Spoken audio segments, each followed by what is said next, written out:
Hello, whoever that is. How are you? Happy Friday. If you enjoy the holidays, I hope you have a good one, okay? I'm going to wait a little bit today to what's going on with this? To get a few people into the live before I start talking cuz I just want to talk today. I don't have a particular message. I just saw a couple of things I thought was interesting, so I said let me just say something about it. Let me get this heart out of here, man. With the little circles that go with it. It's hard out of here. Ugh. I'm trying to pin this, and this thing is in the way.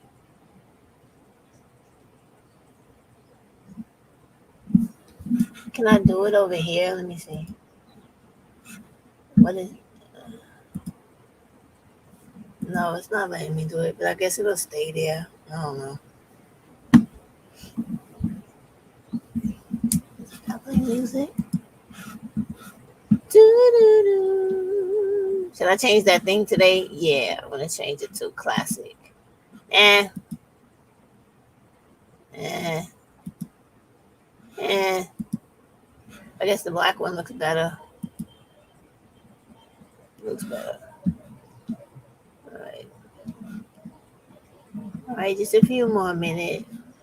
Leaves background.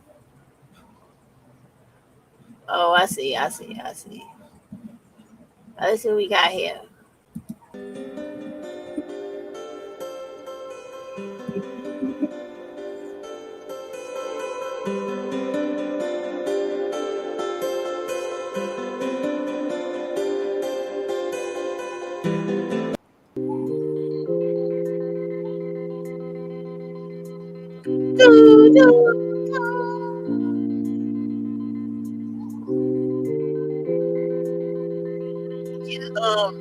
StreamYard's corny music. Let's see what this one sounds.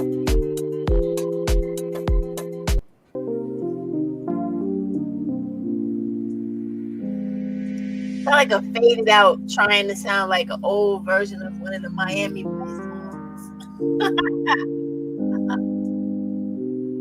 All right, let me stop playing around. All right, everybody, I see y'all slowly creeping in. So I want to talk about that white girl today who put those braids in her hair and had to end up cutting it out because her shit got matted. And braids do what they definitely do to everybody's hair that are not black and not designed to wear them.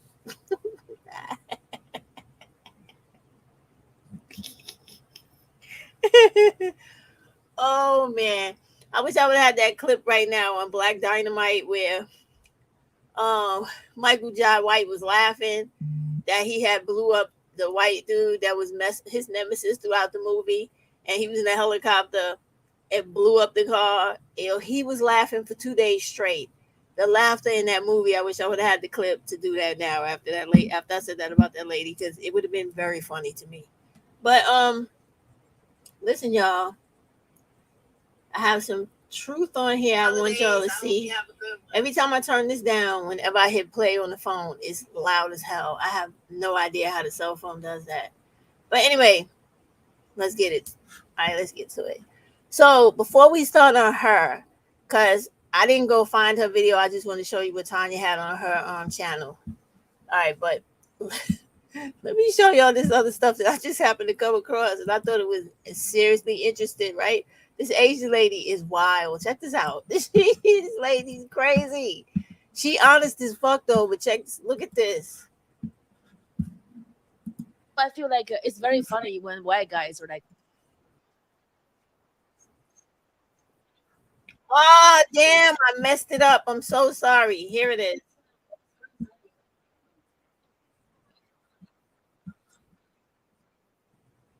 I got started again. I realized it wasn't sharing too. Maybe I don't know. It should share just because it's freaking easy to manipulate, like because the white guy, their mom, the white moms, like, you're so smart, my Joni, so smart, so funny, so cute. oh my God, this girl likes you because he likes you. He likes who you are. This Chinese girl's like cook and clean for you. Black mom, hey, she wants your black guy to give her green card. Okay, don't get no, you're not that good. And she's after the green card. And the black guy's like, okay, why are you so nice to me? They are like they just their mom tell them the truth. Like your mom would be like, well, maybe she wants a green card. So okay, so you're saying I've just never heard this before. It's what I'm thinking, because the white guys, they believe in everything. Like they're like, oh, because I'm awesome. Like because their moms like, you are the best. Like black moms are like Asian moms. Like no, you look fat and you need to get a job. And she's not dating you for how awesome you are in my basement. She's probably wanting a green card from you. I feel like it's very funny when white guys are like, oh, Asian women love white guys. They think that, but it's not the truth. Really? We do like white guys because they are easy to manipulate. Like because white guy, their moms, the white moms are like, you're so smart, my Joni, so smart, so funny, so cute. Oh my God, this girl likes you because he likes you. He likes who you are. This Chinese girl's like cook and clean for you. Black mom, hey, she wants your black guy to give her green card. Okay, don't get no, you're not that good. And she's after the green card. And the black guy's like, okay, why are you so nice to me? They are like they just their mom tell them the truth. Like your mom would be like, well, maybe she wants a green card. So okay, so you're saying.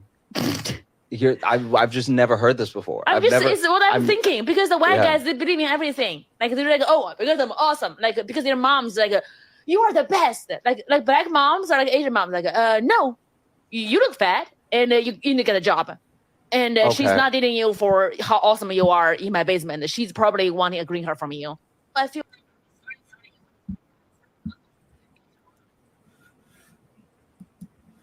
She's funny to me. Because you guys just don't know how true that shit is, man. Yeah, I'm telling you, one day I'm going to seriously try to talk Heejin into doing a live with me so you can see just how fucking crazy Asian women are from her. They're so fucking blunt. It's not funny. They are brutally honest, right?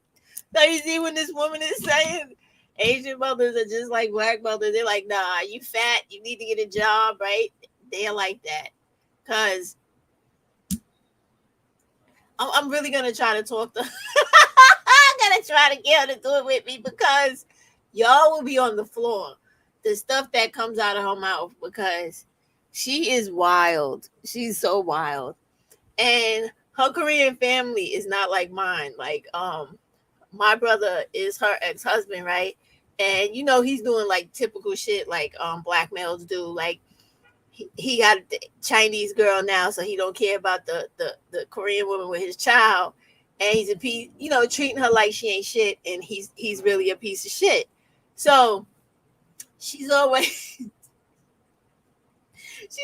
talking shit about him to me, and I'm like, listen, I don't have anything. I can't do anything about that situation, because I can't do nothing with this dude. You got to talk to my mother about this. I can't do shit with this dude, right?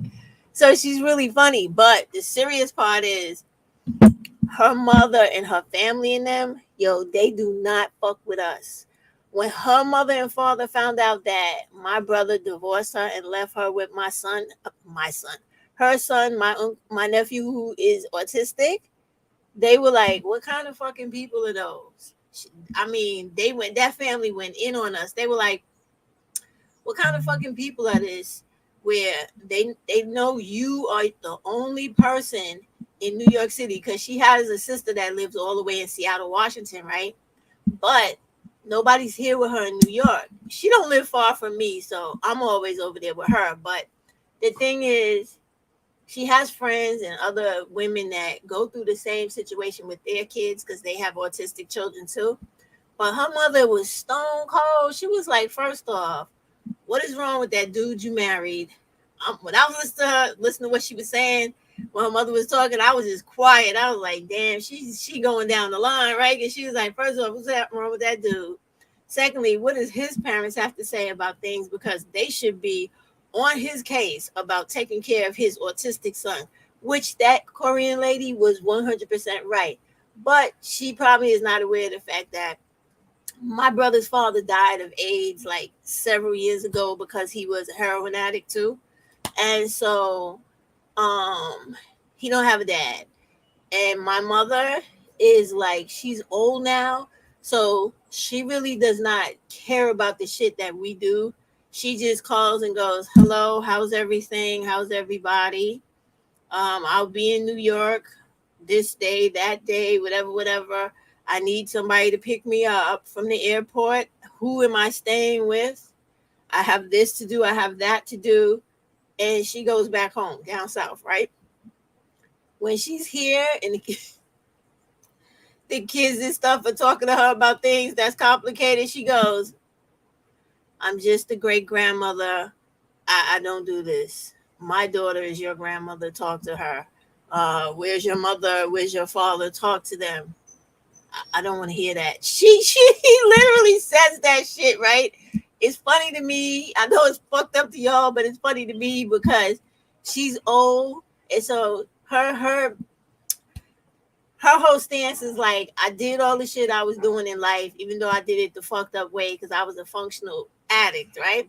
But now that I am off the narcotic and I've tried to make amends with all the fucked up shit I did in my life, I don't want to have to deal with my children and grandchildren's. She don't want to deal with people. So when Heejin's mother was like, what type of people are this that you got hooked up with? Yo, when she was talking and Heejin was explaining to me what she was saying, I was just sitting there like, damn. And then she started going off on me. She's like, she's like, so what you trying to say? She said, you have an aunt that comes to help you and do things for you, but the father is not involved in the son's life and he has no contact with his son. So he's like, and so how good is the character of the person of this aunt that's doing all this? And I was sitting there like, damn, girl, you don't even know me. Why you going in on me like that? Right? So I just was like, they don't be playing, boy. They have this mindset like, if family is family, they supposed to do what family's supposed to do. And if family don't do what they're supposed to do, you're supposed to separate from them completely. Do not mess with them. But, because she's still in Korea and Jin is in New York City, she doesn't realize, like, cut it out now, Naya, before you go in your crate. Every day I got to talk to you. Go sit down somewhere and leave that old dog alone. Sorry, y'all. The nonsense in here with these canines. So, she doesn't realize, like, she needs help from time to time. She doesn't drive. I drive. Sometimes she has other stuff to do. And even though she gets assistance from the state where the aides come into the house from the Office of Disability and something else, I forget it right now, right? And the caseworkers, she still needs help because she tries to look for a job on her own. She also wants to get away and breathe and just be by herself and be free. She doesn't trust people. So that's where I come in. I have to go over there and hang out with him or bring him to my house and just have him here, have him, here with me until she comes back or she's like, okay, I'm rested. So the mom in Korea, she don't understand that because I guess she feels like if the father is no good, piece of trash and all this type of stuff, she thinks that everybody related to him is a piece of trash. And it's not the case, but she doesn't know that. So that's why that little clip that I showed you made me really laugh because when that lady was saying like how the mothers and stuff are and how the black mothers are, it is so true. And being a black person that has a firsthand experience with Korean mothers, that shit is hilarious because it is so true. They stone cold, stone fucking cold. Like what? We'll tell you to your face. That's some bullshit. I don't believe that. I don't believe that. I think that you're lying because this, that, they will seriously just stare in your face and tell you exactly how they feel and tell you if they don't like you. I swear. The culture shock when I was dealing with her and her family, I was like, God damn, I thought I was something. Look at this. Look at this. The father, he got in trouble too because he was over there cheating on his wife, and his wife put his ass out the house. I was like, how old is your mother? He said her mother's like in her 70s. I said, God damn, she don't be playing around, boy. God damn. But anyway, enough of that. I wanted to show y'all that video because I know that a lot of people always have stereotypes about people, but it's so good sometimes to hear shit come out of people's mouths so you can literally understand and get a different understanding about people. I'm gonna get Eden. I'm gonna get her because it has to be done because she is quite funny, very funny. Let me see. The other one was your favorite guy, Umar Johnson, but I like this clip because it actually speaks to all the ignorance that goes on here on YouTube with these black male jerks that are always trying to blame everything on black women, never take accountability for themselves, their young boys, and the influence and just the level of responsibility they're supposed to have as an adult human being. When you see this, you'll see what I mean, because when I first saw it, I said, wow, I didn't see this because I try to watch a lot of the stuff that he puts up, because even though he's not liked by people, you really cannot say that he does not speak the truth about quite a few goddamn things. Hold on, y'all. She said facts. All right, hold on. Let me just play this. I like her gray contacts. They look good too. Oh, now for an eye-opener on woman's top question. Y'all. Most black men have not been manly in quite some time when it comes to raising boys. How would you suggest that black men take on the role of leadership, especially when there's an attack on black masculinity, without women willing to listen to us? You get what I'm saying? How do we prove our worth or take back the leadership care of the boys? role? You want the women back? Take care of these damn boys. They run in the hood, killing people at will, flunking out of school, following the lead of the gangster rappers. There's a whole bunch of stuff we can do that ain't got nothing to do with the women, boys and men. Do you understand? Deal with the boys and the men. Leave her out of it. Now for an eye-opener on woman's top question, hair. Most hairdressers spend... Black men have not been manly in quite some time when it comes to raising boys. How would you suggest that black men take on the role of leadership, especially when there's an attack on black masculinity, without women willing to listen to us? You get what I'm saying? How do we prove our worth or take back the leadership care of the boys? role? You want the women back? Take care of these damn boys.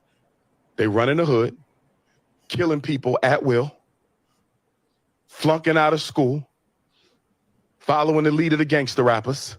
There's a whole bunch of stuff we can do that ain't got nothing to do with the women, boys and men.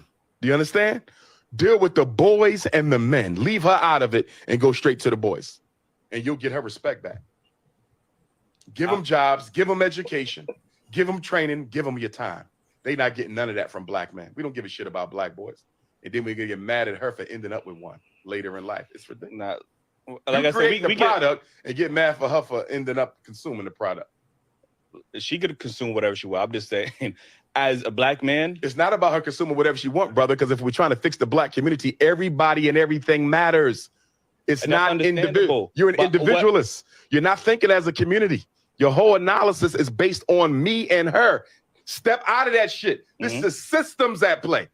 You understand? Right. Multiple black men screwed up. Multiple black women screwed up. You understand me? Look at the systemic nature and say, what system do we need to create as black men to prevent the Pookie and Ray Ray from coming into existence? Or I, as a black man, can just look for a woman that is healed, that is leading in her femininity, that doesn't have a child by another woman. But that doesn't solve community problems. We're talking about community solutions. That's individualism. That's now for black men have not been manly in quite some time when it comes to raising boys. How would you suggest that black men take on the role of leadership, especially when there's an attack on black masculinity, without women willing to listen to us? You get what I'm saying? How do we prove our worth or take back the leadership care of the boys? role? You want the women back? Take care of these damn boys. They run in the hood, killing people at will, flunking out of school, following the lead of the gangster rappers. There's a whole bunch of stuff we can do that ain't got nothing to do with the women, boys and men. Do you understand? Deal with the boys and the men. Leave her out of it and go straight to the boys. And you'll get her respect back. Give them jobs, give them education, give them training, give them your time. They not getting none of that from black men. We don't give a shit about black boys. And then we're going to get mad at her for ending up with one later in life. It's ridiculous. Like I said, we product and get mad for her for ending up consuming the product. She could consume whatever she wants. I'm just saying, as a black man, it's not about her consuming whatever she wants, brother. Because if we're trying to fix the black community, everybody and everything matters. It's not individual. You're an individualist. You're not thinking as a community. Your whole analysis is based on me and her. Step out of that shit. This is the systems at play. You understand? Right. Multiple black men screwed up. Multiple black women screwed up. You understand me? Look at the systemic nature and say, what system do we need to create as black men to prevent the Pookie and Ray Ray from coming into existence? Or I, as a black man, can just look for a woman that is healed, that is leading in her femininity, that doesn't have a child by another woman. But that doesn't solve community problems. We're talking about community solutions. That's individualism. Black men have not been manly. I just want to point out to you guys a few things in the comments, because I've played it back a couple of times. I wanted you guys to see that even when Dr. Umar gave them the goddamn answer and explained to them the difference between individualists and the community, they still threw the community to the side because their mindset is always me, me, me, me, me. Fuck everybody else, including the woman that I'm trying to create out of the imagination in my mind, because I'm only so focused on what I want. I don't ever, ever, ever want to contribute to the greater good. So in the comments, right, you have a few people over here that are saying, oh my God, the silence when he told them exactly what they needed to do. Goddamn right. Then there's a guy, a young black guy, that he says they're so worried about being assigned. Wait, the little black guy says they're so worried about assigning blame instead of trying to fix the problem. He's also correct. And then it looks like a white dude or a Hispanic dude underneath. He says they're so exhausting. If that dude did not say a mouthful with the they're so exhausting, they're so fucking exhausting, you just roll your eyes and walk away from them and go, yo, go your way, I'm gonna go mine. Because I'm done trying to fucking talk to the brick wall. You just go ahead and get the fuck out of here now. I have shit to do. Right? They're so ignorant. And then the very last two comments are a black woman. She says, they don't want to do it, bro. They don't want the responsibility. And that's so true. Once again, they're trying to shift the blame to black women so that they could also shift the responsibility and just sit their ass down somewhere and try to get all the credit and glory from white people in society. They're so fucking stupid. And then lastly, somebody named Gigi Life. I don't know what she is. I can't really tell. But she says, he's so right. 100, 100, 100. Systems and community, 100.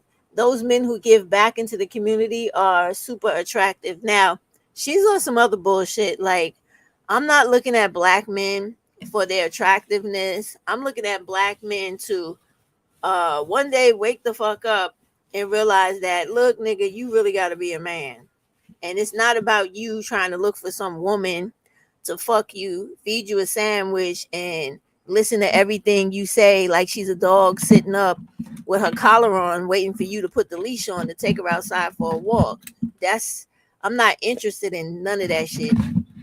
They're not when black males are homeless, ignorant, stupid, don't graduate from school, don't have gainful employment, do not have anything to their name, not even fucking $50 in the bank. How the fuck is any of that shit attractive?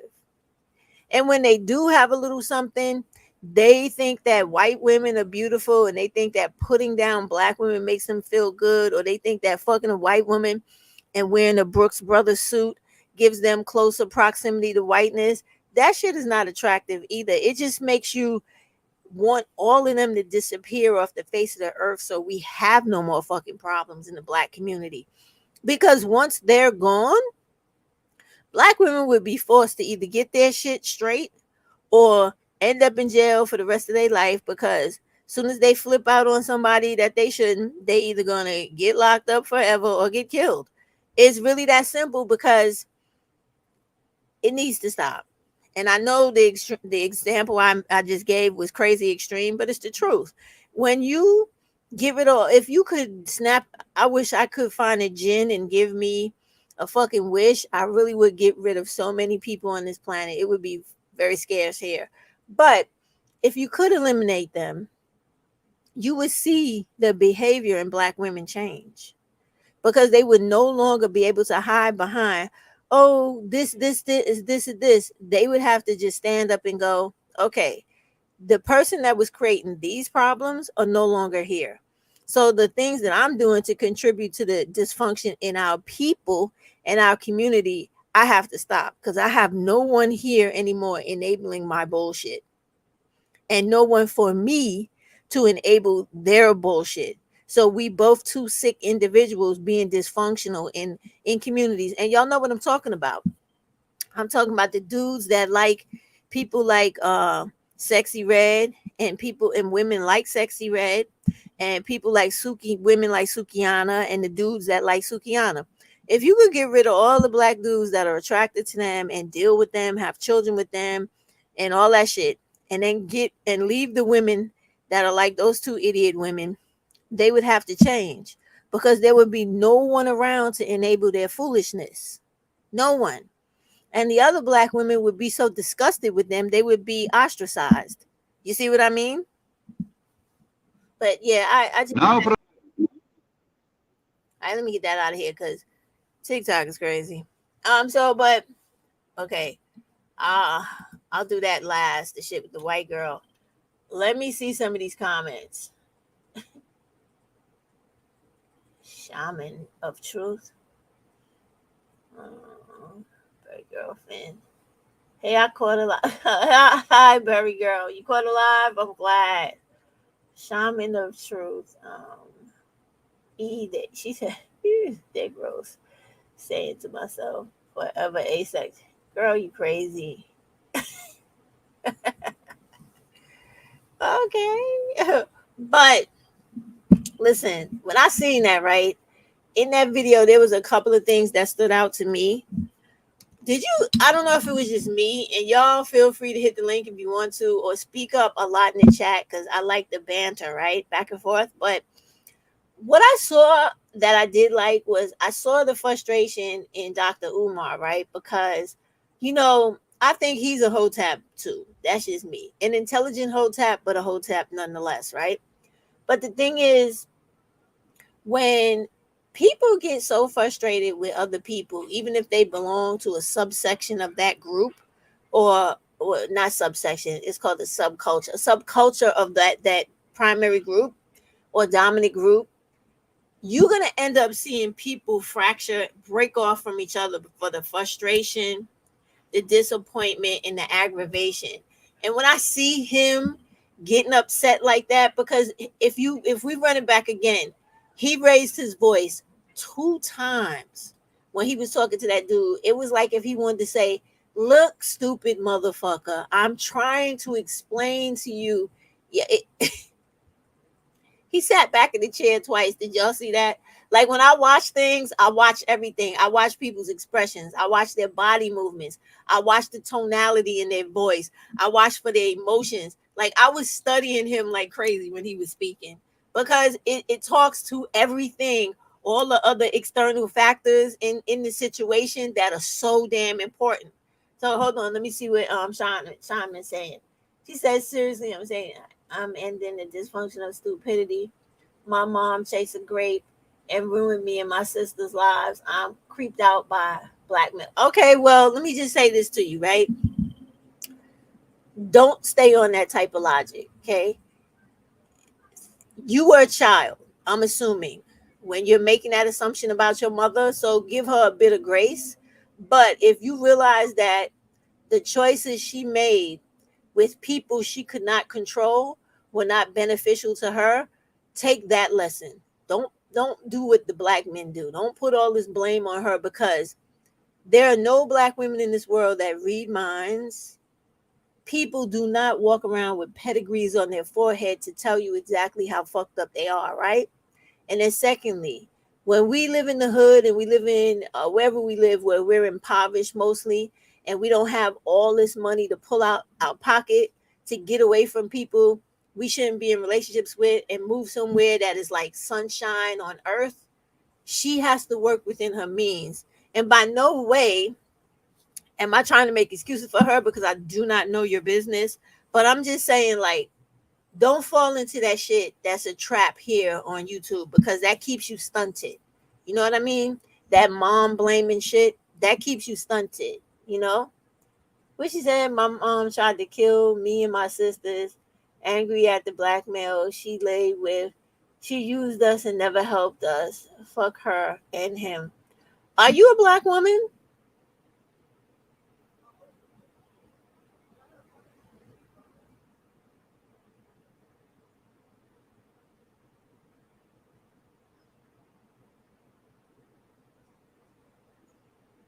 Okay. So, all right. We're gonna leave that there. But do me a favor. Let's leave that right there.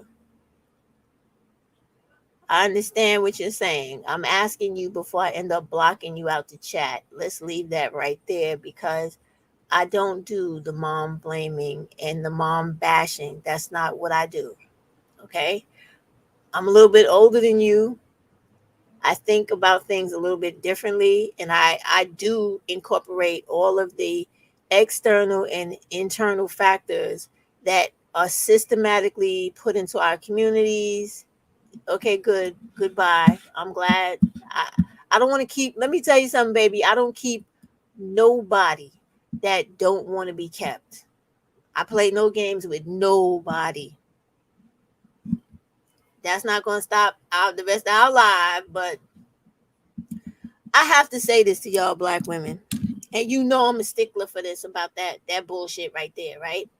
She could get upset. She could get her panties in a bunch and all of that, because she's not looking at life in the proper perspective. What she's doing is creating a fucking mental crutch for herself for the rest of her life. And what she doesn't understand is, by doing that, she's going to put herself in positions where she's going to have problems in life, because her frame of reference is always coming from some shit that she probably really can't understand, or she constructed in some way in her head that she deems that, and convinced herself of, this is how it was and exactly like this. And it's not possible, because understand where I'm coming from. When you interpret what somebody does to you, that's all you have in that situation. You can never speak 100% absolutely true to what the person themselves who did the shit to you was thinking at the time, or exactly why they did whatever the fuck it was they did. And when you grow as a person mentally, you understand that when a person wrongs you and you really feel like, fuck that, you have grieved me beyond forgiveness, you don't give a fuck about what the reason was, why they did what they did. What you do is you understand that this person, this situation, or this scenario, or whatever it is, this shit is harmful to me.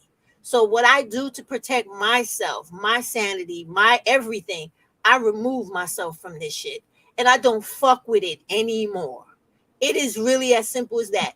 There's no need to do exactly what those dudes were doing in the clip with Dr. Umar, that I was saying, yeah, Dr. Umar is trying to explain to them what the answer is, but they're so fucking dense, so thick, the same way this woman was, that they don't want to accept anything another person has to say that goes contrary to the ignorant, toxic, negative fucking belief they have, because they have closed their mind to real understanding, real learning about life and how life really affects motherfuckers and make them crazy and do the shit they do. And in me explaining this to you, like I told her, I don't know her. I don't know her mom. I don't know her life, the situation, but I do know ghetto fucking living.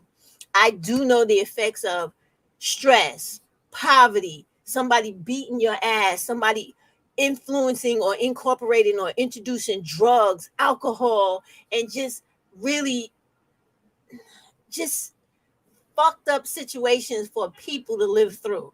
I understand the consequences of that shit, the influence of that shit, how shit like that could turn a beautiful motherfucking person, a beautiful motherfucker, into the most horrible, malicious, disgusting piece of shit, not even human anymore type thing walking around.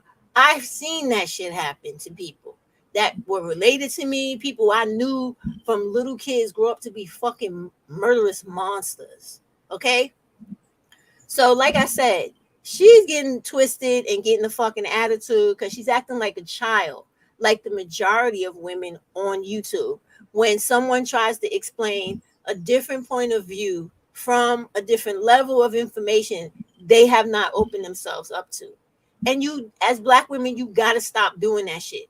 All that type of stuff keeps us stunted and also keeps us in bad situations of living. Now, with her, you know how you guys say don't talk about certain things because all y'all do is trauma bond? That's the type of circles that she's going to run in until she learns to just deal with that shit and throw it to the side. She's going to constantly be gravitating towards people who have the same thought process, the same feeling about shit, and want to just blame instead of saying, let me look at this shit a little deeper and try to find out why this person did some of the shit they did and what were the contributing factors both internally and externally that made this shit happen, because that's always the fucking case. It is. You know, you guys really take lightly when I tell y'all that I was raised by two functional junkies.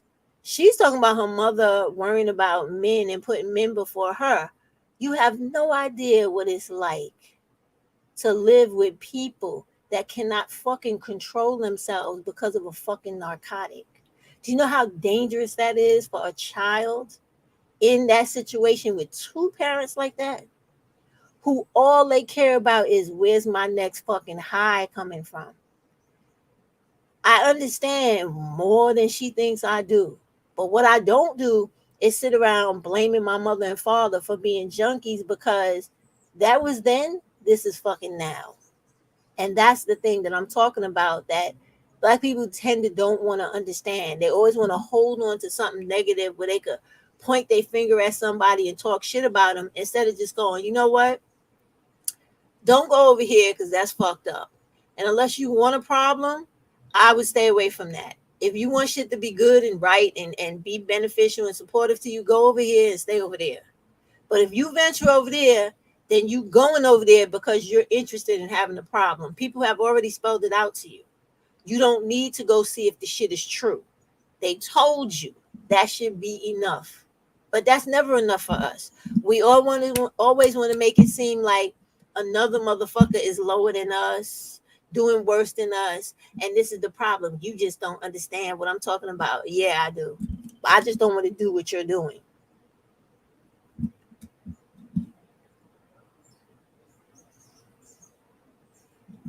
Yeah, they are talking the correct accountability, Barry, because even though, again, back to the culture of this ignorance on YouTube when it comes to Black women, and I don't care what the men do, right?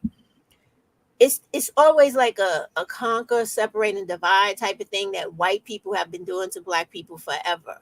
That has been indoctrinated into us, that makes us do the shit we do. That's why we got the colorism, the featureism, all that crazy shit that keeps us bickering and fighting with one another. Where if we start actually looking at things and learning, that's another thing. Even though some of us are very, very intelligent, we have a problem with easily taking in new knowledge and new information and understanding that a lot of the shit that we learned from yay high being a baby is not true at all. And it doesn't even really make any sense. And it really doesn't go like that. And we have a hard time just chucking all that shit in the garbage and understanding that, you know what? I've lived a whole fucking life up to this point, but all the shit that I thought was actuality and real was some concocted bullshit just to make me believe this shit so I could react, live, and think and do shit a certain way. We just can't, and there's a Latin term for that. It's called peripateo, but we just can't come to grips with that. We just can't come to grips with that. Can't come to grips with the fact that shit that you were taught by people you may love, dislike, or whatever, that all that shit was wrong. So you just got to discard that and learn everything all over again. We got a problem with that. But what Umar was saying was exactly right, because when he was talking about the individualists, right? That's the problem we all have.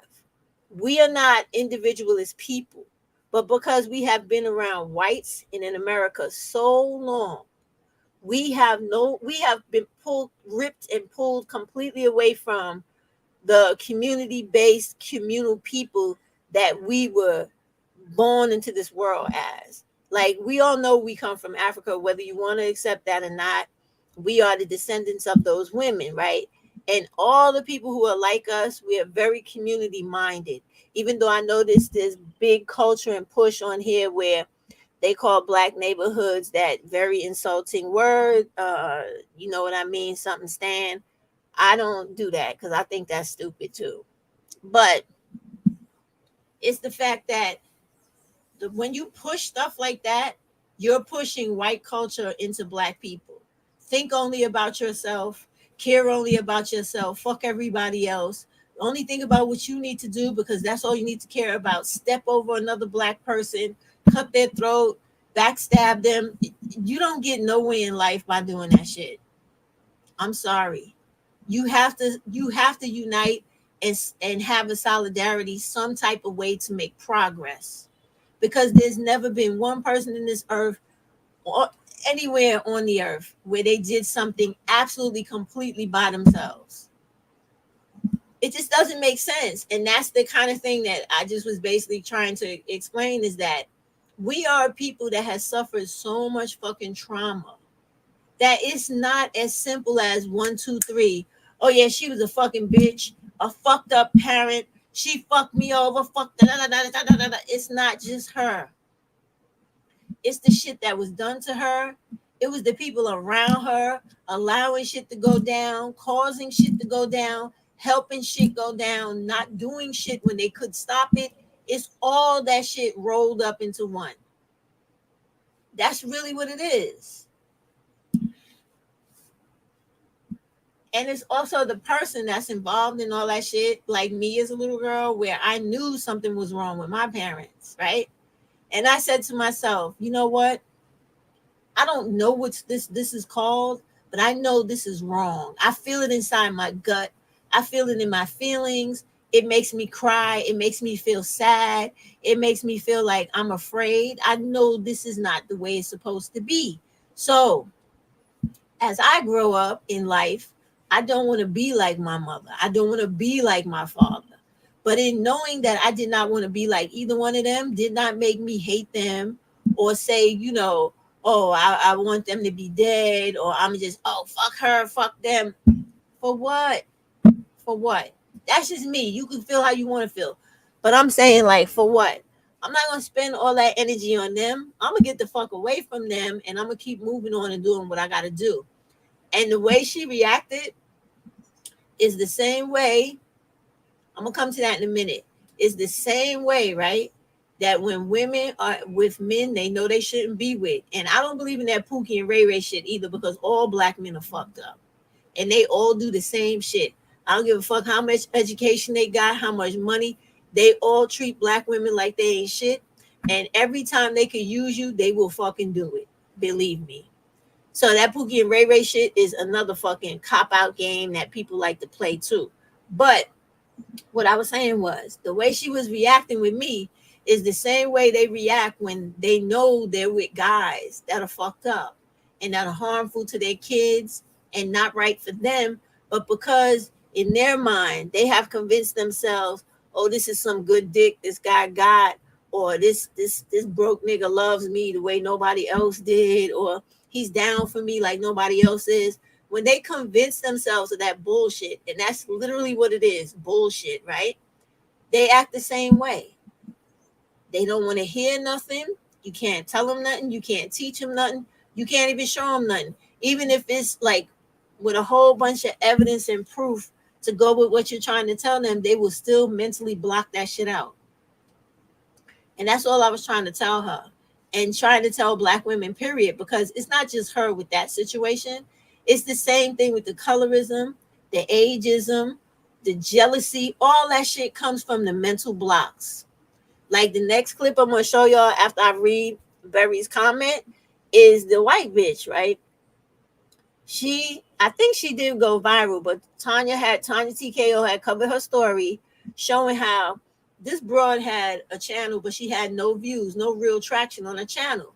But as soon as she started trying to emulate and blackfish Black women, of course, she started going up into the thousands of views and making money and going viral off of trying to compete with and make fun of and make a mockery of Black women. But let me tell you something. You know how some people say truth never lies, right? Because it can't. It's the truth. Black women were born a certain way because there are things your body is allowed to do, from your hair, your color, everything about you that other women are not allowed to do, no matter how hard they try. So regardless of them wanting to always appropriate our culture, nature has dictated. When you keep trying to do something that I did not give you from birth, but I gave it to this Black woman over here, you will pay the price for it. Now, y'all know what I mean. When they go out in the sun and they try to get a suntan way too much, too hard, they get skin cancer. When they go doing like what this white woman did, putting braids in her hair that her hair is not meant for, her hair tangles up to the point where it can't be detangled, or it comes out when you try to take the braids out, or it falls out because the hair is not strong enough and not the grade to deal with that type of stuff, right? That type of hairstyle or whatever. And that's exactly what happened to this chick. She ended up having to cut her shit off. And so therefore she got egg on her face because the whole time she's sitting there fighting with, it was a whole big story, y'all. She was fighting with this Black TikToker lady. She thought she was fucking tough, an internet gangster online, till she found out that the Black woman lived in the same fucking place she did and could run up on that ass anytime she wanted to, because they ran in the same circles and had a friend in common. And it was a Black dude that was the Black lady's friend that pretty much did a three-way call to try to save the white woman from getting her ass kicked by that Black lady. Me, myself, I would have let her get her ass kicked. I just would have been the lookout for the Black woman, make sure she didn't get in trouble. Ann Hart says, yes, ma'am. Easily imitated, but never duplicated. Indeed, Miss Ann Hart, indeed. And, it's like this, right?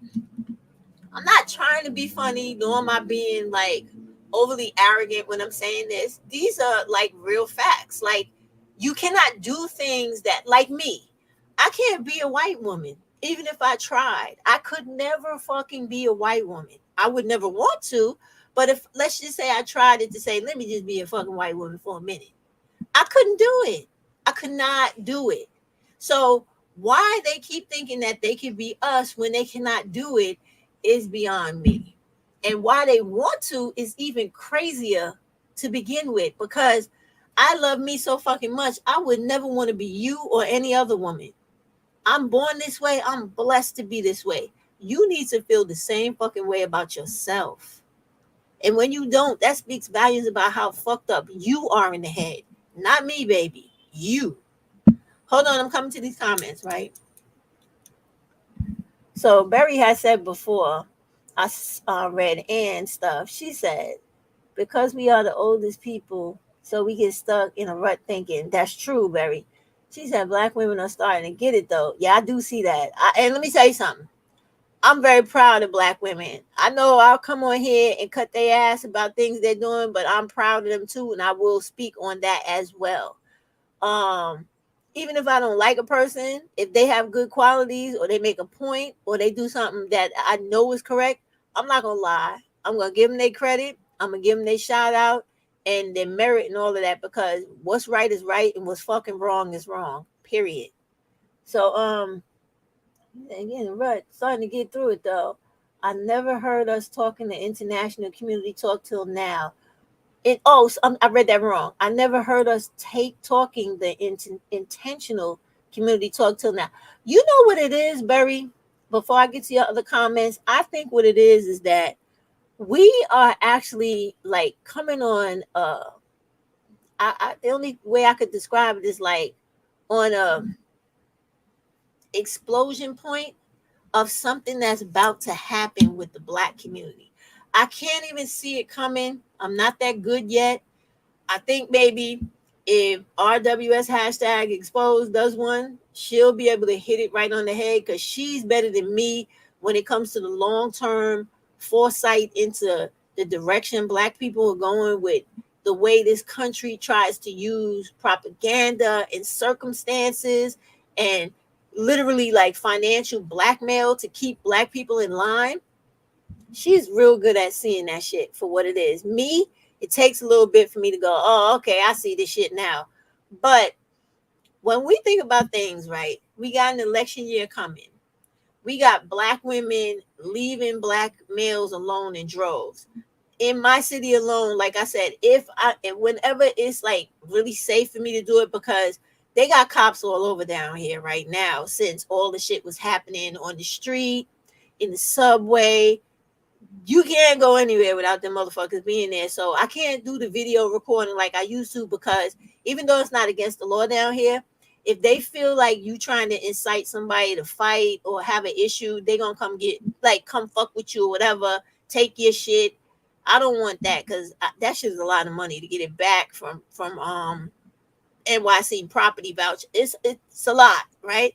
So anyway, when you think about all the stuff that's going on, so as we moving away and we're centering ourselves more, which we should have always done, and you got other women doing their movements in other countries, the white women here, all the other women, because most of these women in America, anytime Black women start doing something, everybody else starts following. So you know that's what's happening right now, right?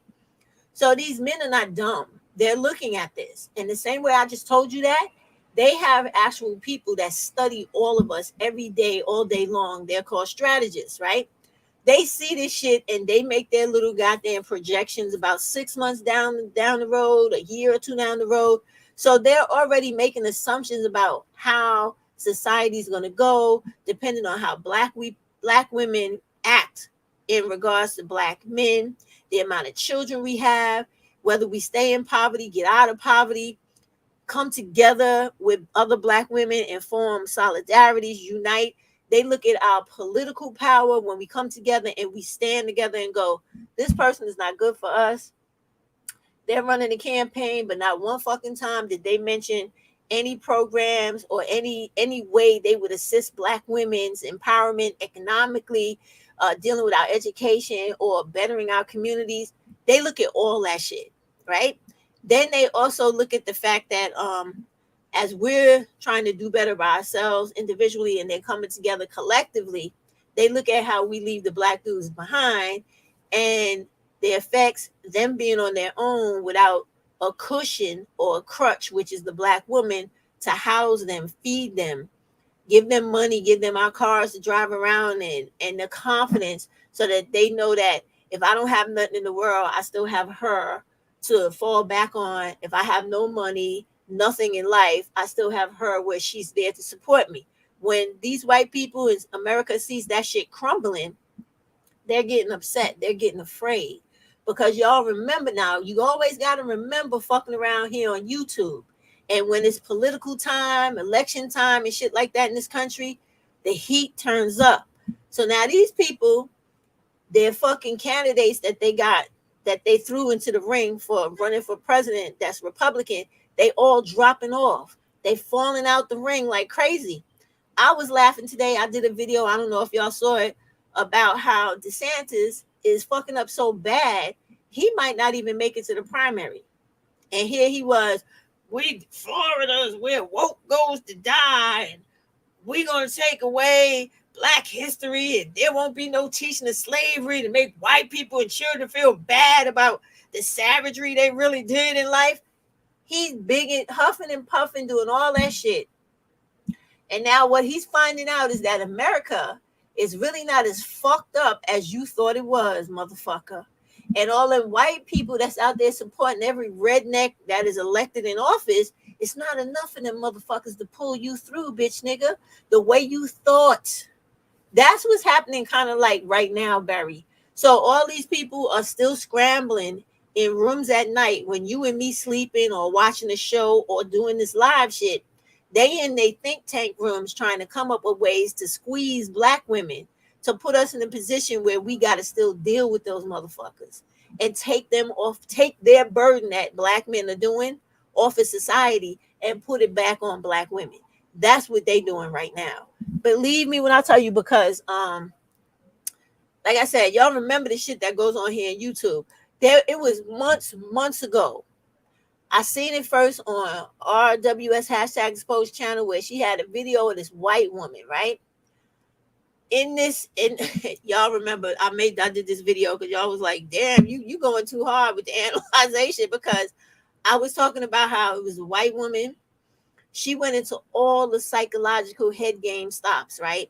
She had the white background. She had the soft music playing. She had the window in the back with the sky and shit, with the terrace, the dim lights on the floor, all this shit to put you, as you watching her video and listen to her talk, into a tranquil mindset. This is done in hypnosis, okay? And then so that the things that she says is so fucking suggestive that even after you turn the motherfucking thing off, it's still going to be resonating in your head. This is how white people get down. You need to learn all of this shit.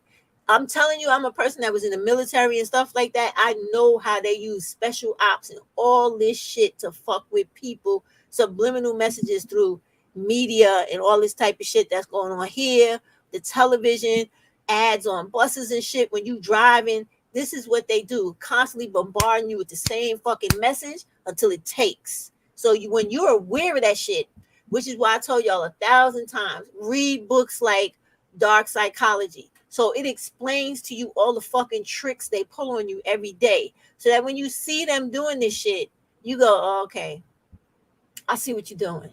That shit ain't gonna work though, but I see what you're doing. That's what is happening right now. So getting back to that white woman for a minute, then I'm gonna go back to the comments, right? She was on a video, and I forget who else was playing her video. I think it might have been Cerebral or somebody else. And she was in this white woman was in this video trying to convince Black women like 7 or 8 months ago that when we first started this movement, right, when it got real heavy to even where the media recognized it, right? She made this video trying to tell and scare Black women into thinking that, you know, you must still have relationships. She didn't say it this way. I'm going to find that shit and repost it, right? But she was saying, she was speaking to us in a way where she was trying to convince us that you should still be in relationships with these dysfunctional, dangerous men who are killing you and harming your children, because it's better for them to be in your household doing that dangerous shit to you than coming out into society and doing it to us in our white communities and everybody else's communities. Since they're your kind of people and your male counterparts, they should be terrorizing and violating y'all, not the rest of us. That's literally the message that white bitch was giving in that video, but she didn't say it literally like that. She was talking all this psychological shit where, you know how they are, they're very passive aggressive, and they try to explain things where they do it like they don't really, they indirectly speak. They don't really just tell you what the fuck they saying. They hint that shit, so you got to try to figure it out. I hate that bullshit. Don't do that. Just speak clearly. All right. Hold on 1 second. Let me get to it. Yeah. Barry was talking about that. Intentional community talk till now. She said, I said in another video of yours that Black women are the food for this country and eventually the world. It's true. I'll get to that in a minute. And then you said black men dress up and mock black women so everybody thinks they could do it too. Oh, that's fine. Because we're going to discuss that tonight, because we could turn the tables around on that shit easily as well. And we already have to a certain extent. Now, if we just keep doing that shit and doing it harder and longer and louder each time we do it, people will realize, oh, they're really not people to fuck with. They really aren't. They're a strong fucking base in this country you should stop playing with. We're going to talk about that in a minute. All right, so she said, I love RWS. Yeah, me too. I do. Every time she goes live, I kill myself to catch the live. She teaches me so much stuff, even though she's younger than me, because like I said, but I guess because those people fuck with her so much, she really has time to sit down and study their behavior, their mentality, and why and how they do the shit they do. Because when you really listen to her, when she analyzes the madness that white people do to try to hurt black people, like by fucking with our jobs, fucking with our livelihood. When I say livelihood, I mean like how they was messing with her in the gym when she was talking about all that and stuff. That's what she does part of her everyday life. Like even her simple pleasantries, they try to make that miserable. And she was talking about all that, even how they started messing with her child in school. Yeah, she really is on point with what she's saying about how these people are just really, really wild, and how they will be like a dog with a bone. Once they start fucking with you, just find all types of way to keep fucking with you and don't let up. So once we know all these things, we'll be able to be just like her eventually one day and understand how to battle that shit through and get to the point where you start manipulating the situation that they think they're creating for you, that's causing you hardship, when eventually it does not. And that's her fucking talent. That talent she has is remarkable. She needs to write a fucking book about how to learn to do that. I know I would buy it. Okay. But anyway, let me get back to this. So she says, yes, I agree. Yup. And then she says, even white people want tangibles. Race baiting is not enough anymore. They got bills they can't pay too. Now, before I get to Kiana, let me say something. Barry, thank you for being so active. All right. The thing is, what Barry is talking about is something very serious, because y'all gotta understand how this stratification in this country works. Now, what Barry is talking about is how black women have always been like the economic engine to this country, right? Back in the days in slavery, they used our bodies to create people to work the land, right?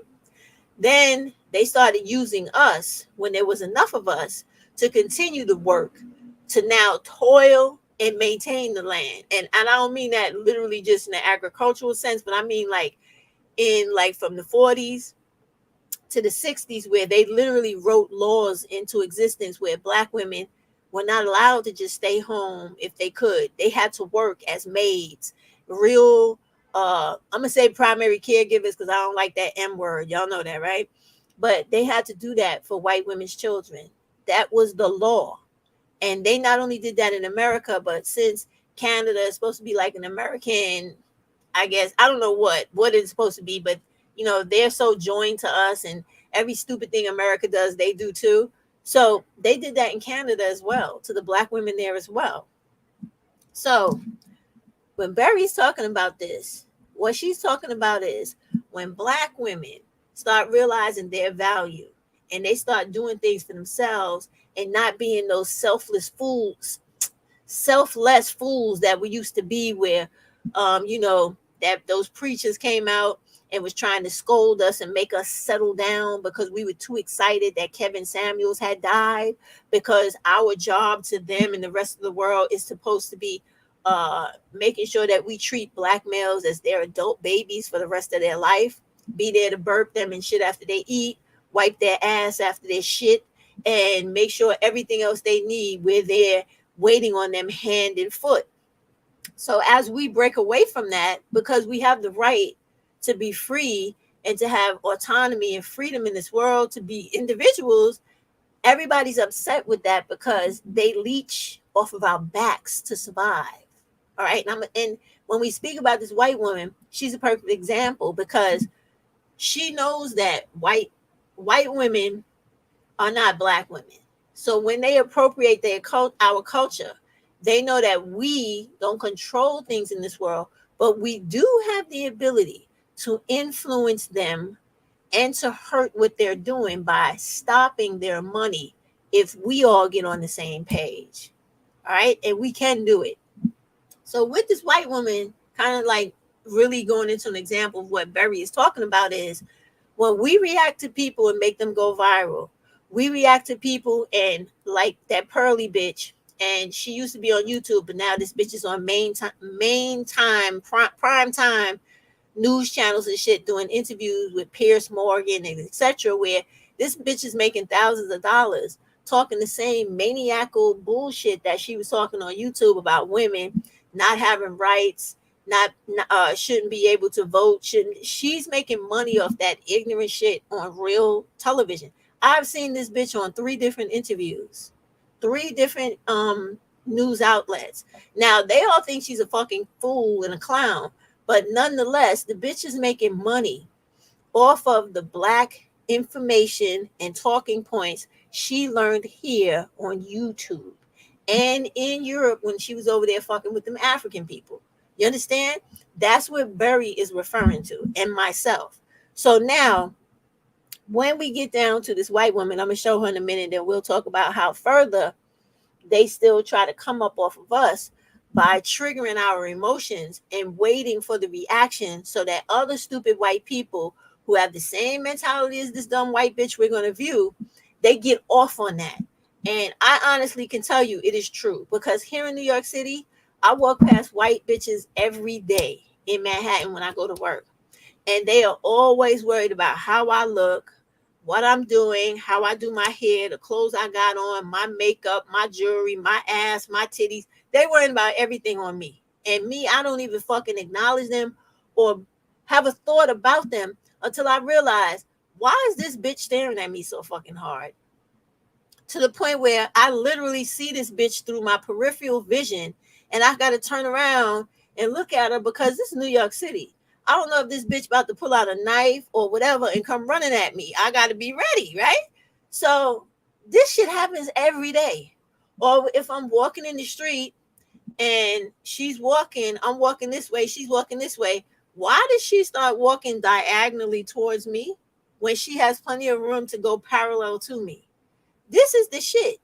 And they do this because they have a sick, twisted, fucking jealous, competitive, I think I'm better, I'm in competition with you as soon as I see you type shit. And it's like, bitch, you are not even in any comparative mode or level to fuck with me on a competition level. I will blow your ass out of the water with a fucking do-rag on, holy fucking sweatpants on, haven't washed my ass in 25 days.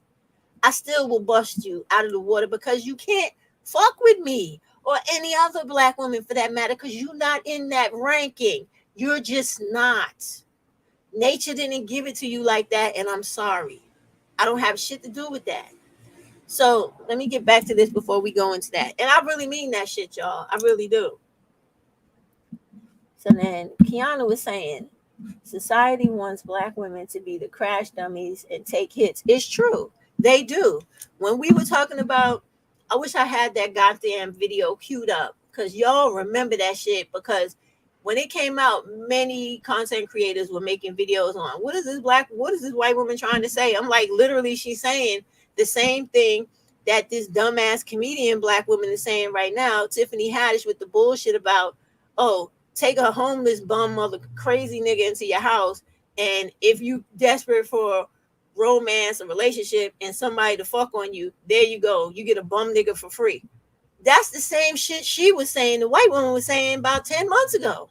They just keep rehashing and trying to program us subliminally into thinking that we are responsible for these grown-ass fucking males who do not want to be responsible for nothing, not even themselves, and we're supposed to be carrying the whole society, because when we keep breeding them, and I'm using those terms for a reason, because that's how these people think about us, right? Even these black males on here, you've heard them say this shit time and time again, right? When we keep having them as children, they're dysfunctional. They grow up to be stick-up kids, drug dealers, stupid drill rappers that kill each other over dumb words in a lyric, laughing and joking about murdering each other, committing genocide like dumbasses, right? Trafficking our little girls, killing our black women by femicide. All these things hurt black women and children, but at the same time, it makes money for the white establishment. It keeps judges paid. It keeps lawyers paid. It keeps caseworkers paid.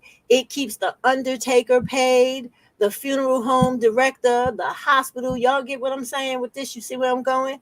It keeps the cops with a job. It keeps every fucking leech and crumb snatcher on the fucking list all the way to the top to the bottom, fed and their pockets full off of our fucking demise.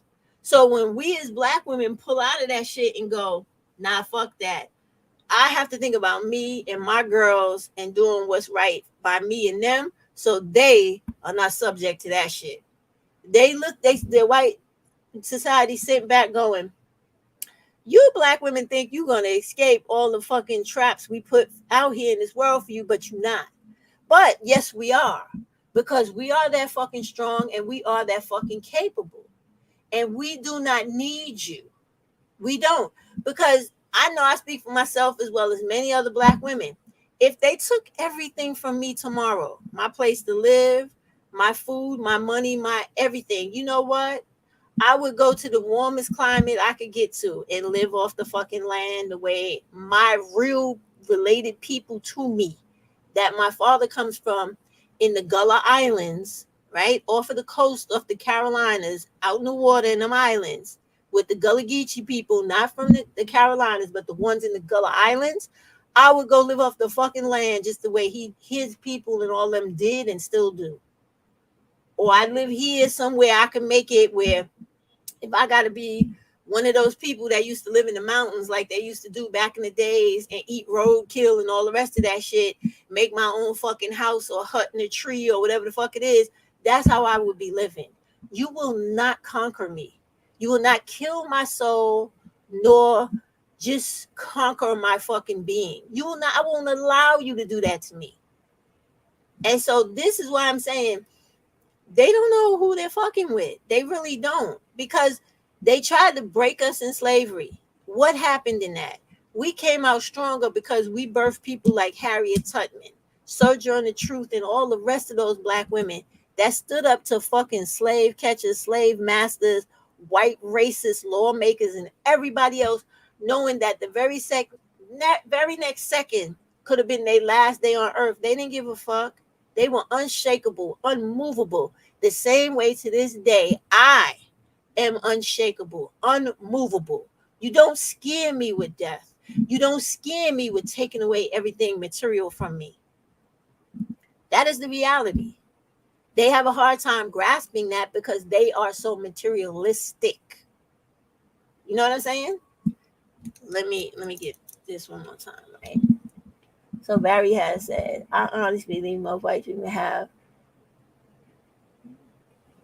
Yep. Okay, I think it might be that case because I don't know much about that, but I do know that there was some video I had saw on YouTube where they were saying that they had like animals and something like that in their DNA, which was different from everybody else. I don't know. I can't speak to that right now. I would have to read about that and tell and go further, but I understand what you mean. And she said they're the ones driven out. Same for the prison camp called Australia,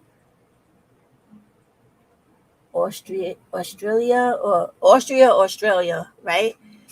That words came here. Oh, Australia.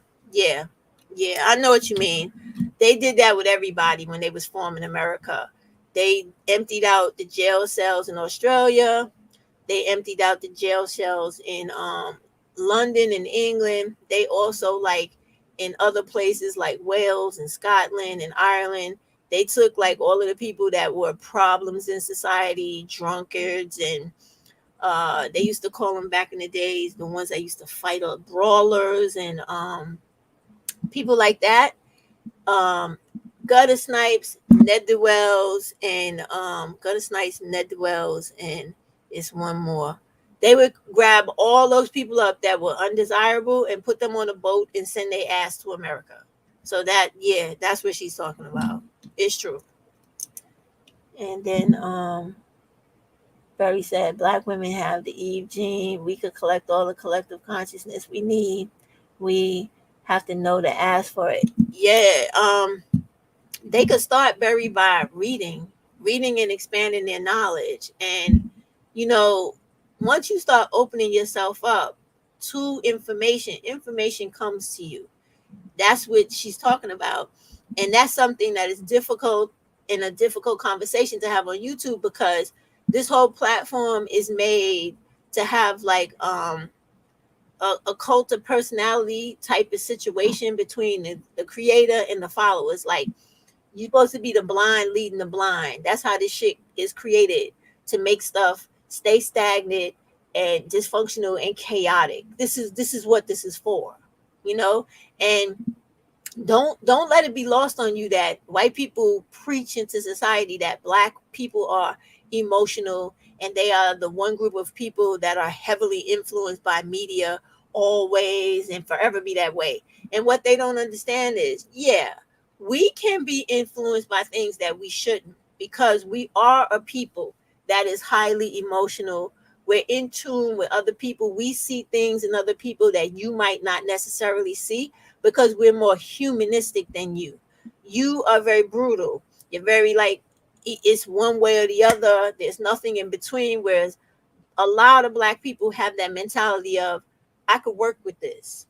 I could do something with this. Whites don't usually come from that frame of mind. They usually come from either, this is something I can use and abuse, or I can exploit. Period. There's no, this is not something I could share with everybody else. That's not where they come from. She said, I agree. YouTube takes away from me reading. I'm gonna cut back. Yeah, that's why I started falling back very. I fell back out of frustration with the Black women. And also I realized, like, I still have not completed my Google certificate, and I've been doing that shit for months. I know it's gonna take me almost a year. But I really started procrastinating, fucking around with YouTube. And I said, you know what? Stop that. Not only that, like, I've always been a person that I have a huge library over here behind me, right? Behind this green screen over by my couch. I have like a ton of books, Black books. I love reading everything about Black women. So I started reading, remember Ebony K, when everybody was flipping on her about the bus driver? So I had bought her books, and the one I started reading first was Bet on Black. So I got halfway through the book and then just put it down and start reading all this other shit. So I said, you know what? It's time for me to go back to finishing the rest of these books off, because I'll read like 5 or 6 books at one time. Read this one day, start reading the other one, read, and then come back to this book, go to that book. That's what I do, because it keeps me, like, I learn a lot of stuff at one time doing that, instead of just reading through one book and then reading through another book. That's how I do it. I get a lot out of that. Plus I throw in magazines and shit in there too, right? So playing with YouTube, I realized that a lot of the stuff I used to do that made my mind exercise itself and actually challenge itself, I stopped doing. Like, literally, y'all, I used to have on headphones, be reading a book, right? And what else was I doing? It would be writing, because I would do that too. Like, I would be writing notes to what I was reading while I'm listening to something else. And believe me, it sounds crazy, but when you train your mind to do two or three things at one time, it becomes like nothing to you when you do it on a regular basis. I used to do that shit all the time. I used to be in the kitchen cooking, have my headphones. I have another computer in the kitchen. I have the computer in the kitchen doing work, right? Because I work from home a couple of days out of the week too. I would have all my spreadsheets and shit up, going through my spreadsheets, listening to music, watching some shit with no sound on the television, still doing my work. I would have this shit, that shit, and be on the computer doing all that at one time, because your brain has that capacity. And believe me, y'all, younger women, I'm in my 50s. If you continue to do that stuff with your mind as you get older, you will be that sharp as you get older, and you won't be fading away Like you see a lot of these older people out here, they just turned 50 and they fucking dying. They could barely walk up the steps. Their bodies look like a truck hit them. You have to keep yourself, mind, body, and soul fit so that you are on this earth for as long as you possibly can. But when you get caught up in the nonsense that they put out here for you, you're not going to be here long because that dulls you. It dulls your brain and it dulls you out. Y'all ever notice? After this, we're going to get to this video and keep the conversation going, right? But y'all ever notice how all of a sudden on YouTube, TikTok, all these platforms, they keep playing with the time to try to make your attention span shorter and shorter? You guys haven't noticed that? Have you noticed that, like, a lot of the TikTok people and YouTube creators that pay attention to their analytics, they all doing this like 3-4 minute shit? Next thing you know, it's going to be down, go back to how it used to be, 1 and 2 minutes and like 60 seconds of shit. Y'all remember how it first started? It was mad short, and then it went long, and now it's going back to that little thing again. That fucks with your attention span. And when you have a really short attention span, it lowers your IQ. It lowers your thought processing. It just fucks with your brain. It just makes you stupid. It dummies you down. So what I would suggest is the way you fight against that on all these platforms is to literally tell the content creator, stop paying attention to the time frames these people tell you to stick to, and just create your content. If your content is a minute, I'm good with a minute. If your content is 24 hours, now you know I'm exaggerating. But if your content is 24 hours, then I'm going to be good with 24 hours. I'm going to just have to come back a couple of times to finish it. But you have to stop going along to get along. If they tell you it's 3 minutes, fuck 3 minutes. You do what you do. If you do 7 minutes, do 7. If you do 2.5 minutes and then 8 minutes, do you. Stop allowing these people to control the way you move through this life, because that's how they keep you stagnant, stupid, and in situations where you're living a really bad life that's not good for your health or your mental. And that is how they keep us controlled. You don't want that. And it's not about being totally rebellious or rogue or anything like that. It's just understanding that when people are trying to railroad you towards a brick wall, you have the choice of saying, no, thank you. I don't want to run head first into the wall. I'd rather walk to the open field and enjoy the fucking flowers. I'm not trying to do that. And you have that choice. You just got to understand that you have to make that shit yourself through all the distractions they put out here on here for you. And that's it. All right, let's see this lady so we can talk about her. Because I thank you, Kiana and Barry. Y'all are bringing out some very important points that is extending the conversation, because this is some real stuff. Like the way we think and the way we sit down and try to rationalize things or even analyze and self-analyze has a lot to do with our Black women progression. If we ever want to get to the point where we really have good neighborhoods, like Dr. Umar was talking about, where once we're able to get rid of all these dudes that are here today, let them die out, right? And we finally get to the point where we get rid of them dumbass women like Sexy Red and Sukiana, they gone, right? And we have women that are actually trying to do the right thing and raise children that have high self-esteem, high sense of integrity, self-confidence, racial pride. And we start moving towards that. You will get to the point where Black people will be super functional. And you'll have a different level of respect in society. And most importantly, you'll have a different level of power in this shit that you could have now if you only just came together and collectively moved on shit that was beneficial for all of us. And stop having the mindset like that stupid motherfucker on that clip. Seriously, that's all it takes. It is not hard. That is how all the women did it before us to get us where we're at today. Hold on here. Barry said, Frank Kiana said, a lot of them palm-colored people are getting cursed with dementia and they die in confusion and terror. As a nurse, I see it. It's their karma. And I believe you. And let me tell you something else about karma. You see how we have that thing El Nino every year with the weather that comes all the way from Africa and goes through the same route every year with those hurricanes and tear up America? That is the same route they took with the transatlantic slave trade. So you cannot tell me that some form of karma or retribution for what these people have done that was so evil for all those years is not in some way trying to show them there are bigger forces out here in this world besides you that are not just going to continuously allow you to do wrong that you're doing in this world. I so wholeheartedly believe shit like that. I really do. Because it's no coincidence that they be the main motherfuckers always getting shark attacked. And everybody else be in the ocean too. But seem like the shark always find their ass. All right, so let me see. Then Berry said, this is why Steve Jobs wouldn't let his children have these cell phones. It has dummied down the children, though. Low attention spans. You right. It's true. And you know what else it does? Belle, I'm coming, Kiana, because Belle's hitting on something. Not only does it fuck up their attention spans, but when you go through puberty at a certain age, right? When you have all these fucking lights and shit flashing in your eyes from videos and just constant light, like this white light is in my face to make me be presentable to you and so that you could see me and there's no shadows and all this type of stuff. That affects your eyes and it affects the functioning of your brain. They know that, okay?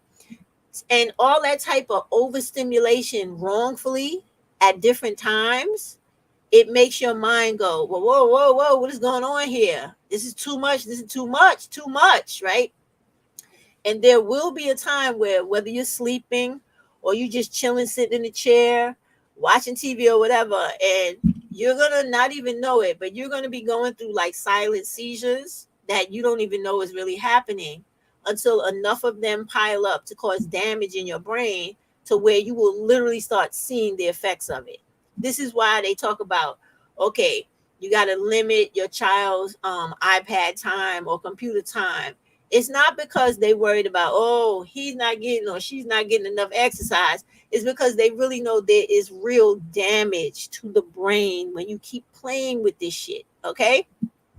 Now, it is also no coincidence that they know that by Black people taking in all this media stupidity with celebrity stupidity, the dumbass scripted fucking shows like Love and Hip Hop and all the rest of that shit, all that shit is damaging us to a certain extent that we cannot tangibly see, but we're going to feel the damn effects of it as we get older.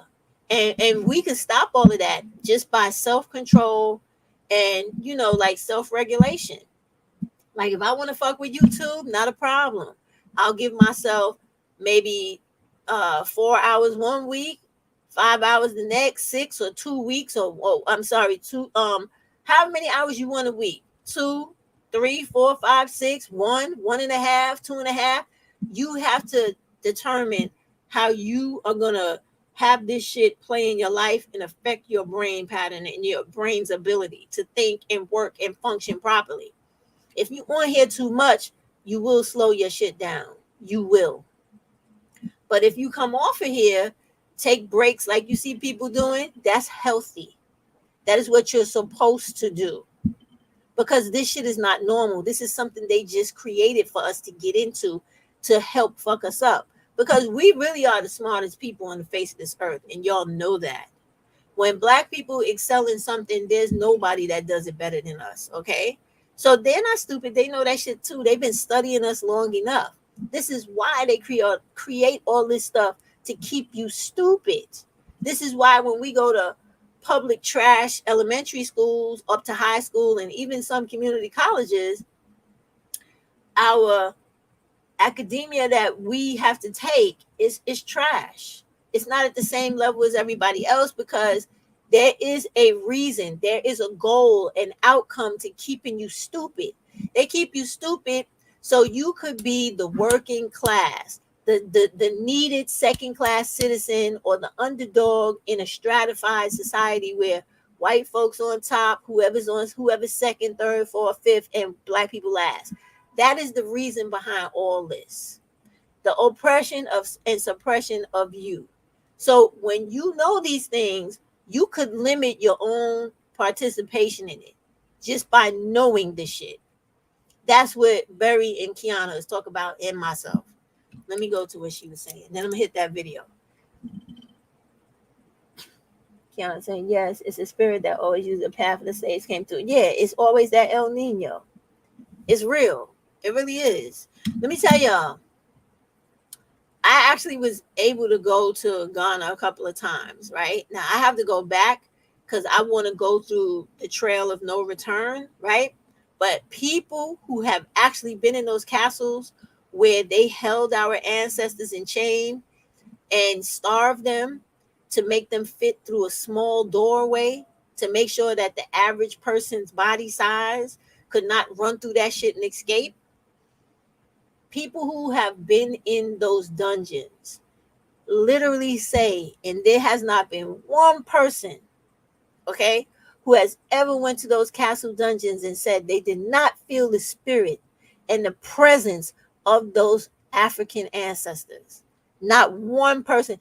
It was a lady I knew. She sent the video, and she, you know how you do the recording and you send it to people? I swear to you, she could not talk from crying so hard, stuttering and snot and everything coming out of her because she was so emotionally moved. She said there was so much presence in that room she went into that she had to run out because they scared her. They scared her. And there's a content creator on here that went to the dungeon, and she was talking about her experience too. Flower Tower. Y'all go on Flower Tower's page and scroll. This girl got it. Y'all are like her. Because if you like a black woman that's into black women speaking up and they know black history, Flower Tower's from Detroit, but she knows AAVE. I don't know AAV. I only know American Creole. So she knows all the black folklore. She knows all the black ancient stuff from like the things they used to do right out of slavery. She knows all that stuff. Right? So if y'all into all that about black women and black people, you go to Flower Tower's page. That woman is smart as fuck.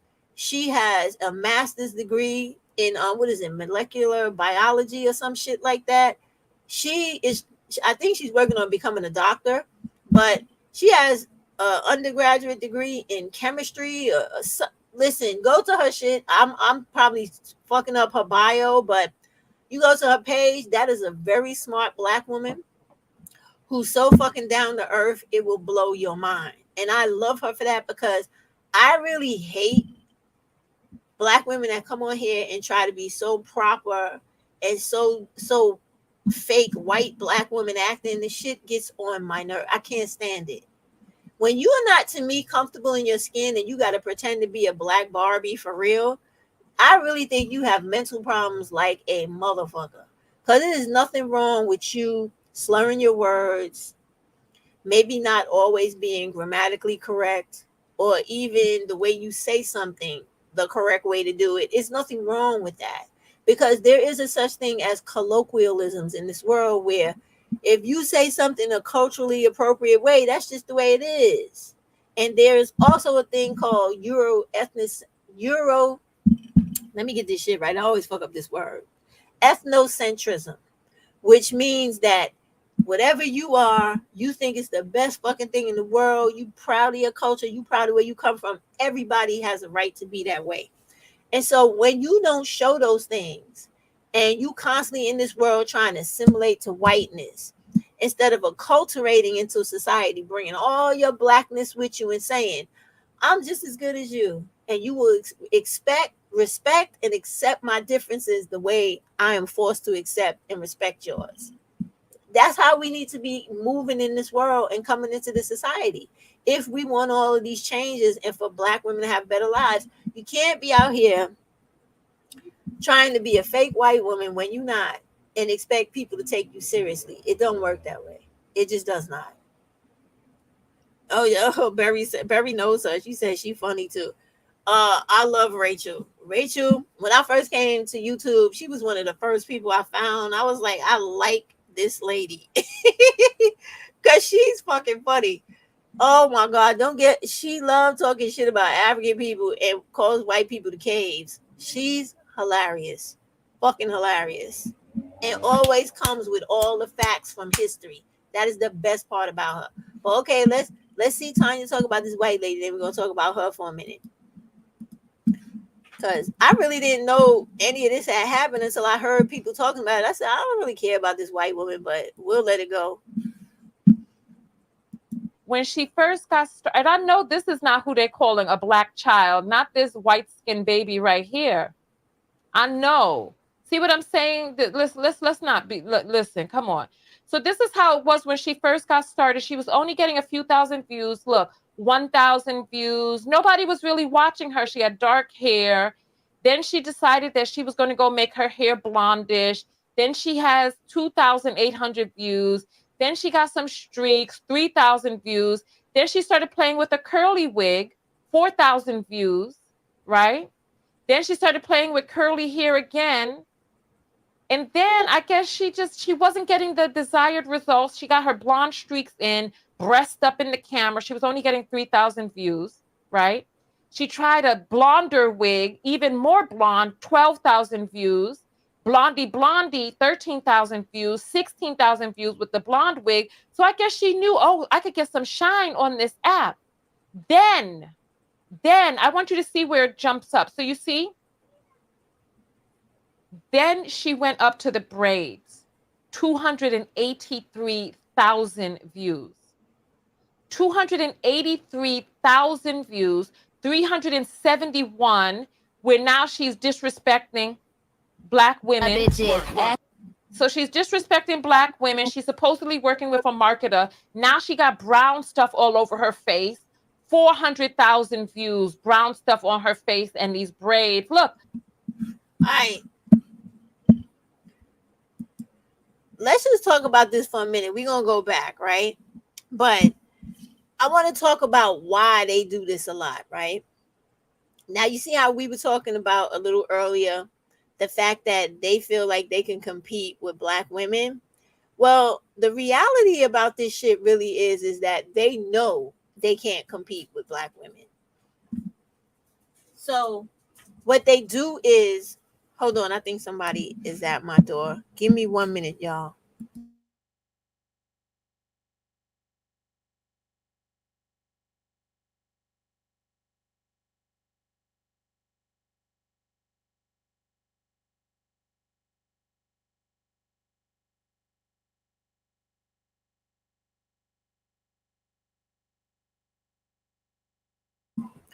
Okay, yeah, sorry, y'all, I'm back.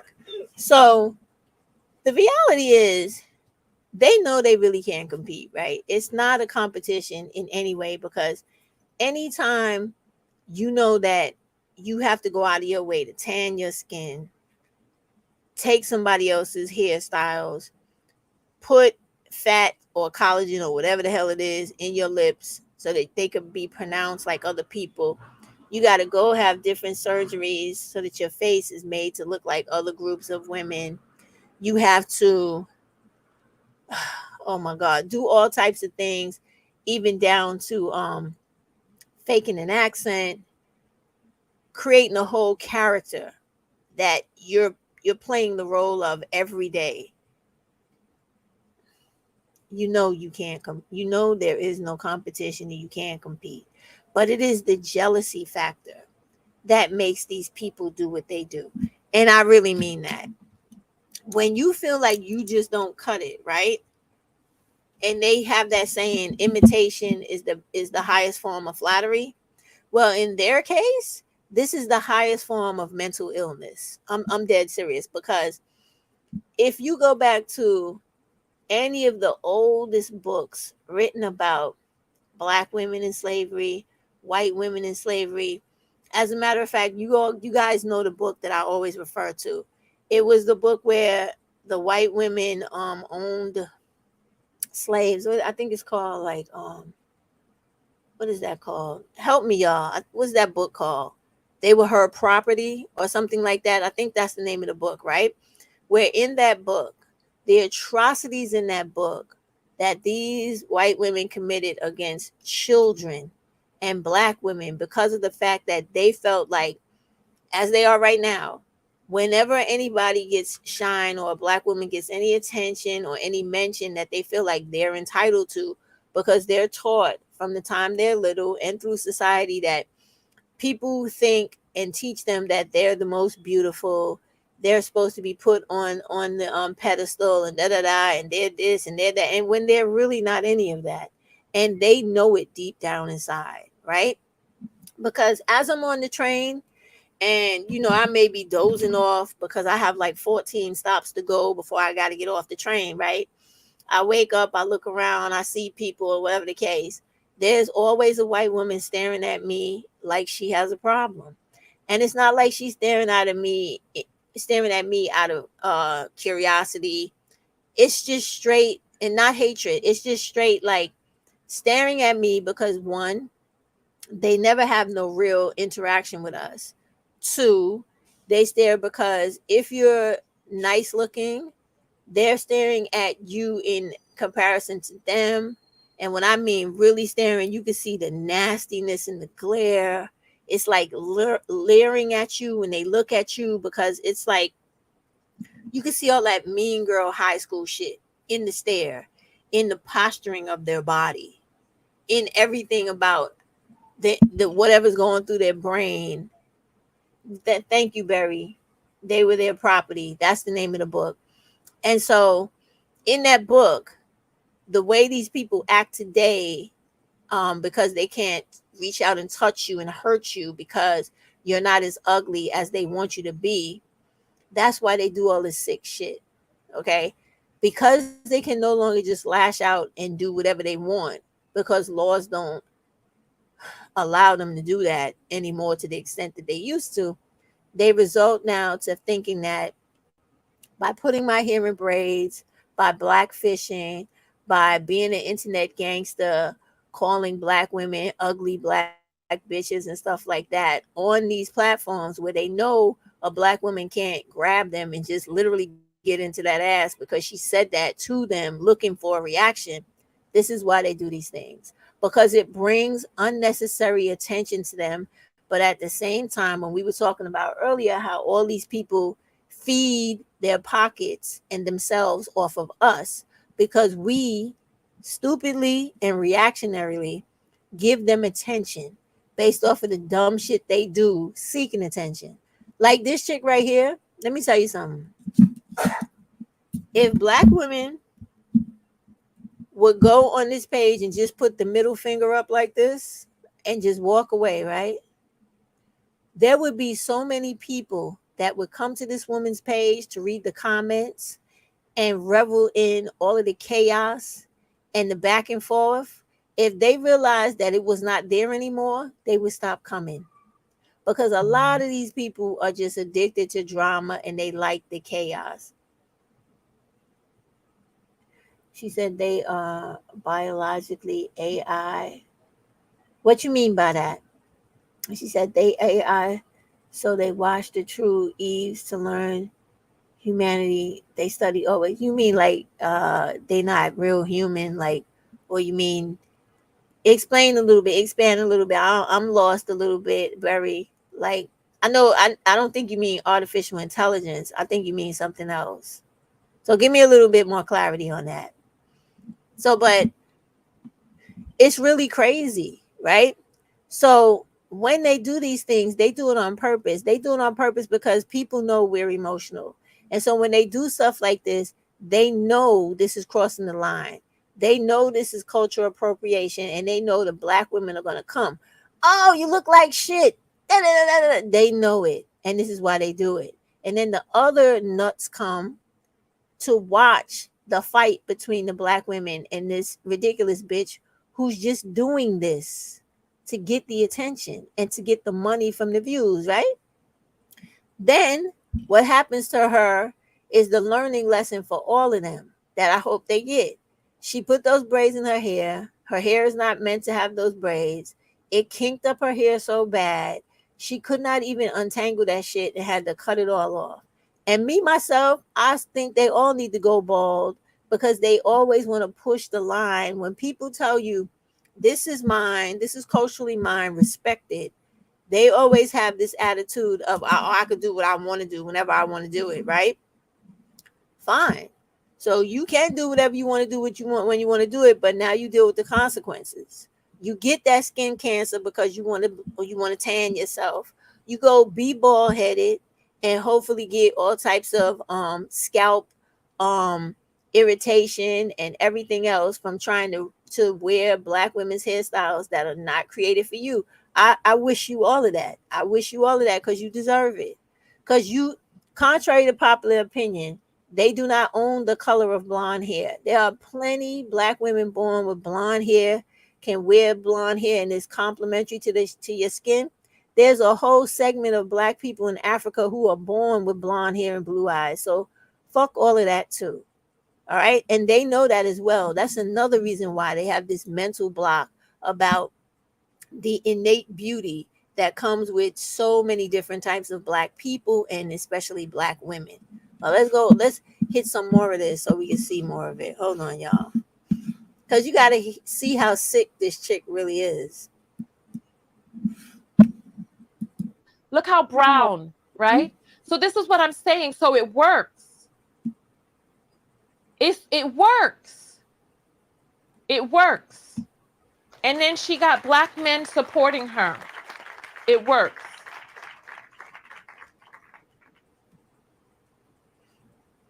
Look at my cheek.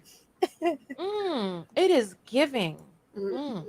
Yes. Do you see how the light is shining off my cheeks? Yeah. I didn't even put any, you know how people go and they do their makeup and they make this part lighter and then all of that. I didn't even do it. I didn't even put on any foundation.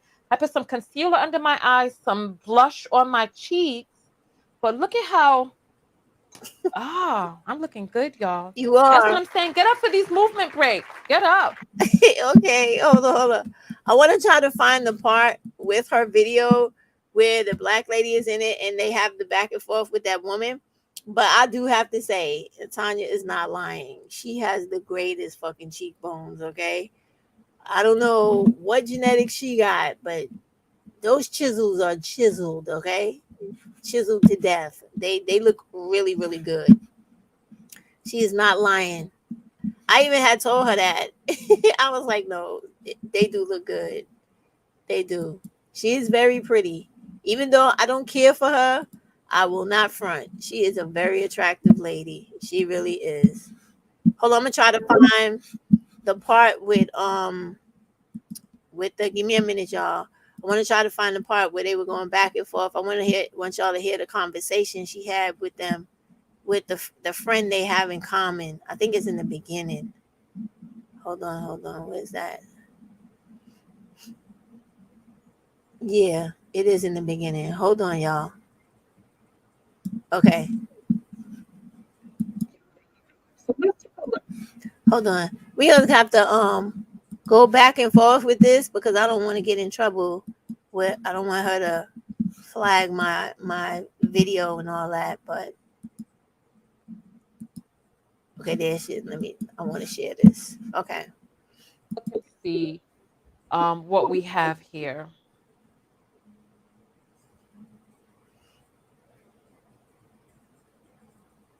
She gonna play it? All right, there we go. Okay. I'm really getting sick and tired of y'all bullying white people online talking about slavery. So the first thing I noticed is that me and Scarlett live in the same city. We're both here in Houston. And not only is Scarlett a wannabe Black woman, but she's also a wannabe model. Unlike you, Scarlett, I have a history of being a real multi-published model. And me and Lake Holloway just so happen to be good friends. And once I let my very good friend of many years know exactly what you've been doing online, he didn't appreciate it and was too fearful for your safety that I would pull up to your photo shoot here in Houston on Wednesday. So he decided to call you on three-way, for your safety. So I want you all to pay attention because this young lady and her good friend Holloway called this the culture vulture, right? Now, I just want to say that I don't want to keep showing Tanya so much, but I want y'all to hear this damn phone call, right? Because what this white woman is going to do is what she's going to do is try to backpedal out of the situation and blame it on a, what did she say? An agent or a media, what she say? A media agent or I don't know, publicist, some shit. She blames it on somebody who's supposed to be managing her, right? But all that energy she had where she was there's a part in there, I think I skipped over it, where she's yelling at this black woman right here on the screen, kiss my white ass, you black bitch. She literally said something like that. This is what really triggered this black woman, right? It would trigger me too, right? So the way she tries to backpedal out of it, right, is she tries to say that the marketing team or person or whatever instructed her to trigger black people's emotions. And once you do that, then you'll get the money because they'll keep coming and you just keep fighting with them and then you'll just keep making money. And this is real because this is what they do. And this is how we react. And they do this because they know that this is something personal to us and that it actually does belong to us. And that we are so helpless in this society to the point where there are no laws that really protect us from having our culture appropriated and having people put on blackface and disrespect us and mock us and all types of things like that. They think it's fun. And this bothers black people, and it should, because it is inappropriate and it's wrong. And so because she knows that there's really nothing black people can do about it but vent their frustrations, these whites have found a way to use and capitalize off of our emotion and our venting and our frustration when people attack us. Let me go back to it and play for a little while. And she's happy with the way her friend handled it, right? However, I want you to hear how he sounds on the phone and tell me, what are your thoughts about the way he handled it? Because to me, he seemed a little mousy with it. I don't know. I don't know what the rest of the conversation was like. And yeah, what's the deal now? I ain't sure what's going on, but there's some videos that I didn't even see about you. There's so many videos going on with Starlet that, you know what, some of the stuff, I mean, you know, I got your back and everything, but some of the stuff he's saying is kind of like a little bit. It's not kind of, it's extremely racist. Yes. It's extremely racist and offensive. So okay, well, I'm not sure what videos that you're talking about, but I am working with a professional marketer who's telling me that this is what I need to do right now. So some of the things aren't what I actually feel and believe, but. And I quote, I am working with a professional marketer. Some of the things that I say. Hold on, is the I feel like this.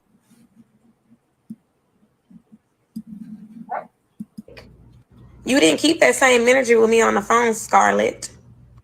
Why is that? And you would think that somebody having a black child would understand how a marketer. Let's not call anything that comes out of her womb a black child. There's no way. She cannot give birth to a black child. So this is. I agree 100% with Tanya. That woman is not black. Her child is not black. Men don't have children. They come out of women's bodies. So that is a white child with a black father. That is not a black child. And the worst part about that kid is the fact that when it grows up and it lives in white communities and white people bully it and make it feel bad for being half black, it does not even know how to begin to defend itself against them. And it has a mother who's going to go out of their way to stick up for the side of the abusers and bulliers of her own child. That's the sad part about this fucking scenario. This is what I'm saying. They ride. Oh, it was over. Sorry about that. So we'll stop sharing that now because she's going to go into her commentary about that. But that was just too much. So that just goes back to the points Berry was making that I was discussing. Sorry about that. That just goes back to all the points Barry was making about how all these people in society feel like, or was that, let me make sure I speak correctly. Was that Barry or was that Kiana?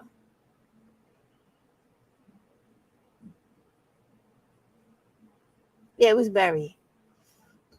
When she was saying that they want black women to be the food for this country and eventually the world. So they feel like exploiting us, right? And when we react to the exploitation, they may find a way to profit from it. And they do that all the time with everything. Everything. This is why these women do this. When they come on here and they blackfish, they know that there's going to be some black woman somewhere that is not going to be able to stop herself from hitting that keyboard and going, take those fucking braids out of your head, you ugly white bitch. It's just what is going to happen. It is what it is, because see, they don't understand the history that comes behind those braids. They don't understand all of the what is that word, sentimental value those braids have for black women. Braids go back for us as little girls when we're sitting either in a chair or on the floor or in between our grandmother's legs or our mother's legs or our aunts or older sisters, and we getting our hair braided before we go to bed or before we go to school early in the morning or the night before we get our hair washed and pressed to go to church or whatever it is we're doing.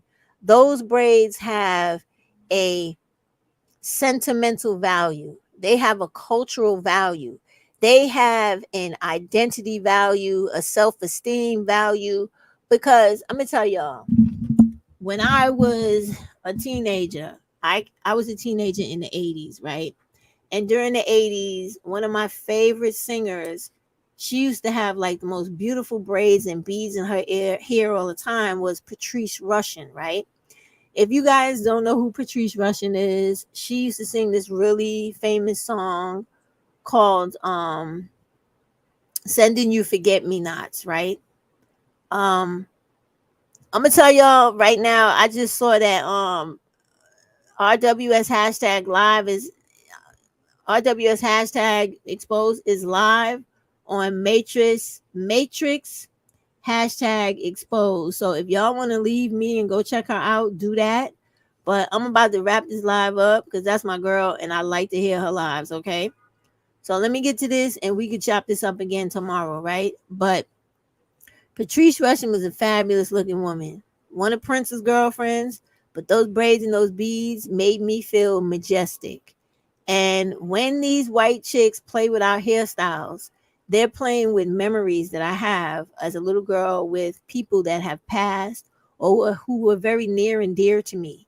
And that is the thing that they don't respect or understand when we're talking about stop appropriating our culture, because you cannot have the sweet memories of people, places, things in our family that belong to us, that was passed down from us to us, passed down to us from thousands and thousands of years and women before, that we will never know the names of or the faces.